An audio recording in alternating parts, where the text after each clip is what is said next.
सभी को राम राम, सत श्री अकाल, सलाम अलैकुम। मैं जनक फौजी जंतर मंतर से, और आज हमारे साथ हैं हवलदार विजय जी। विजय सर, राम राम। आज जनता को बताइए सुबह की ताज़ा न्यूज में आप क्या बताना चाहते हैं? मैं पूर्व सैनिकों को कहना चाहूँगा कि देखिए 2 दिन रह गए हैं आपके पास।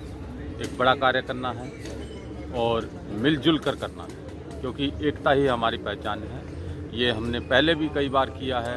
अब जब हम सर्विस के दौरान भी हमने मिलजुल कर ही कार्य करा है, तो मैं सभी सैनिकों, पूर्व सैनिकों से कहना चाहूँगा कि इस बार भी मिलजुल कर कार्य करें और अच्छे से करें, क्योंकि मन के हारे हार और मन के जीते जीत। मैं आपको एक छोटा सा एक वाक्य सुनाना चाहूँगा। मैं 62 RR बटालियन में था और बड़ा खाना चल रहा था। एक जवान ने को जब कंपनी कमांडर महोदय ने पूछा, हाँ भाई कमलिया की करना है, तो कमलिया बोला साहब कल तो मैंने छुट्टी जाना है। तो जैसे ही कंपनी कमांडर साहब ने पूछा, उन्होंने भी मजाक से ही बोला, अबे तेरे को कैसे पता तुझे छुट्टी जाना है? छुट्टी तो मैंने देनी है तेरे को, तू कैसे बोलता है छुट्टी जाना है? वो मेरे बगल में बैठा हुआ था जवान, मेरे से जूनियर था, मेरी प्लाटून का था।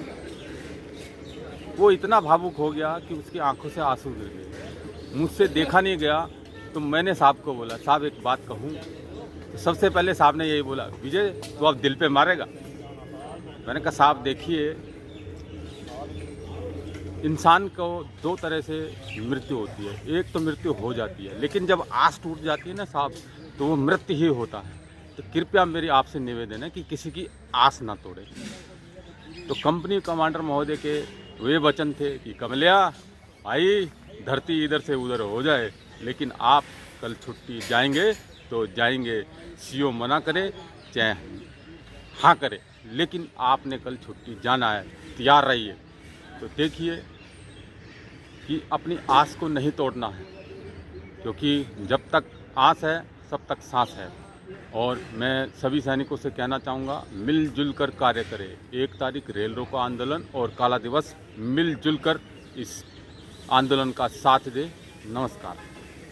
ये थे हवलदार विजय जी, और अभी हमारे साथ हैं रिपोर्टर कलाम जी, जो कि हमें काफ़ी कवर किया है इन्होंने। ये जनक फौजी जी हमारे को कवर कर रहे हैं। आज बड़ा दुर्भाग्य है, आज बहुत दुर्भाग्य कहूँगा इसको।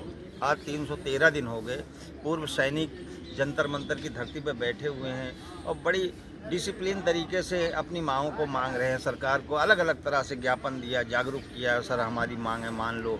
गृह मंत्रालय, डिफेंस मिनिस्टर, सबको इन्होंने सूचना करी। जिन्होंने अपनी जीवन के आधे से ज़्यादा जिंदगी देश की सुरक्षा में लगा दिया हो, और देश का मान सम्मान इन्हीं पूर्व सैनिकों से होता है। और सैनिकों को देख के तो दुनिया खड़ी हो जाती है। सरकार की नज़र में इनकी कोई वैल्यू नहीं है आज की डेट में। जैसा कहते नहीं, एक पेड़ सूख जाता है फिर उसको जलाने काम आ जाता है, वही पूर्व सैनिकों का ये सरकार कर रही है। और ये 1 तारीख को सभी भाइयों से अनुरोध है कि रेल हर जगह रोको। जो हवान है ना, पता लगे भाई देश में पूर्व सैनिक थे, इनकी हमने अनसुनी की थी, ये हमारे को नुकसान उठाना पड़ा। और मैं तो यही कहूँगा, एकजुट रहो, संगठित रहो, एक होके लड़ाई लड़ोगे जब भी आप लोगों की मांग मानी जाएगी। और जंतर मंतर का धरना ही जैनमन है, इधर उधर के बहकावे में मत रहो। जय हिंद, जय भारत। ये थे कलाम जी, इन्होंने काफ़ी अच्छा आपको बताया है। और इन्होंने क्योंकि 10 महीने से हमारे साथ हैं, हमें कवर कर रहे हैं, और इनका तजर्बा है और तजर्बे से इन्होंने बताया है। और मेरा भी यही मानना है कि आप एक जगह रहिए, इकट्ठे रहिए, खुश रहिए, और धरने का साथ दीजिए, और ट्रेन रोको जो पहली तरीका है उसका भी साथ दीजिए, बढ़ चढ़ करके। इसी के साथ जय हिंद, जय भारत।